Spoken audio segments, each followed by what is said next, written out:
السلام علیکم ورحمۃ اللہ وبرکاتہ۔ ناظرین کرام، بڑے افسوس کے ساتھ یہ کہنا پڑ رہا ہے کہ ہمارا پاکستان کہاں جا رہا ہے، پاکستانی عوام کہاں جا رہی ہے اور حکومت کہاں جا رہی ہے۔ یہاں تو آپ دیکھیں جڑا والا کا حادثہ پیش آیا، یہاں پر بے بسی بھی آپ کے سامنے اور عوام کی بے حسی بھی آپ کے سامنے۔ پہلے نمبر پر تو میں یہ کہوں گا پاکستان کے تمام دانشوروں کو، تمام علماء کرام کو، تمام بزرگوں سے یہ درخواست کروں گا کہ عام طور پر جمعے کے خطبے میں آپ لوگوں کی یہ تربیت کہ قانون کو اپنے ہاتھ میں نہیں لینا چاہیے۔ شیطانیت کسی نے کی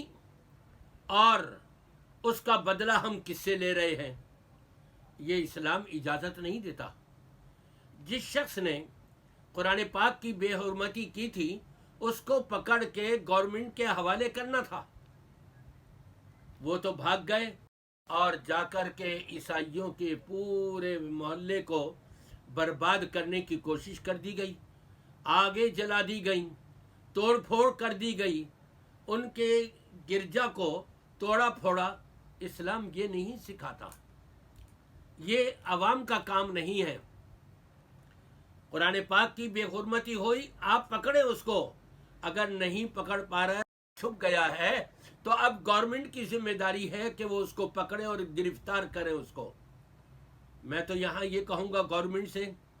کہ عوام تو ہماری بے حس ہوئی ہوئی ہے، اور میں علماء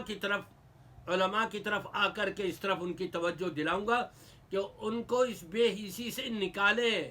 آپ کے جمعے کے خطبہ کوئی ایسا خالی نہیں ہونا چاہیے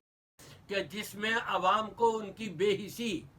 چاہے وہ اپنے گھر سے متعلق ہو، چاہے اپنی اولاد سے متعلق ہو، چاہے اپنے ملازمین سے متعلق ہو، چاہے اپنے علاقے سے متعلق ہو، شہر سے متعلق ہو، ملک سے متعلق ہو،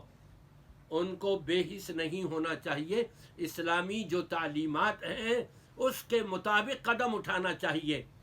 اور ساتھ ساتھ میں پھر حکومت کو یہ کہوں گا کہ یہ بے بسی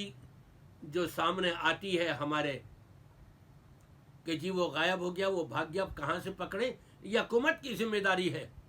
ایسے لوگوں کو پکڑے اور قرار واقعی سزا دیں ان کو، اور ان کو بھی سزا دیں، چاہے وہ مسلمان ہوں یا عیسائی ہوں یا کوئی بھی ہوں، جن کی جو بھی زیادتی ہے ان کو پکڑ کے، ان کو گرفتار کر کے ان کو قرار واقعی سزا دے۔ اسلام یہ نہیں سکھاتا کہ آپ کے ملک میں اگر اقلیت رہ رہی ہے، غیر مسلم کے کچھ احباب رہ رہے ہیں، تو بلا وجہ آپ ان کو پریشان کریں، ان کو تکلیف دیں،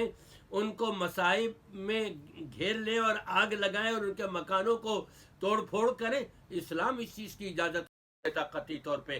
جب تمام علماء کرام جن کو ہفتے میں ایک مرتبہ منبر و محراب جمعے کے خطبے کے لیے ملتا ہے، میں ہاتھ جوڑ کے کہوں گا اللہ کے واسطے یہ تمام کے تمام علماء کرام ذرا عوام کو سمجھائیں، اپنا حق ادا کریں، اپنے تمام خطبوں کے اندر اس چیز کی ذمہ داری اور اس چیز کا احساس آپ کو ضرور دلائیں کہ ہم نے اپنے ہاتھوں سے کسی پر ظلم نہیں کرنا، اس لیے کہ مظلوم کی بد دعا اللہ کے ہاں ڈائریکٹ پہنچتی ہے اور قبول ہو جاتی ہے بڑے جلدی، کہیں تمہارا اپنا بیڑا غرق نہ ہو جائے۔ اس لیے کسی پر ظلم و زیادتی نہیں کرنی۔ حکومت کو چاہیے کہ مجرمین کو پکڑیں، چاہے وہ ان میں مسلمان ہوں، چاہے ان میں عیسائی ہوں یا اور دوسرے تیسرے ہوں، جو بھی ان کو اکسانے والے ہیں اور ساتھ دینے والے ہیں، ان سب کی گرفتاری کرے اور ان کو قرار واقعی سزا دے۔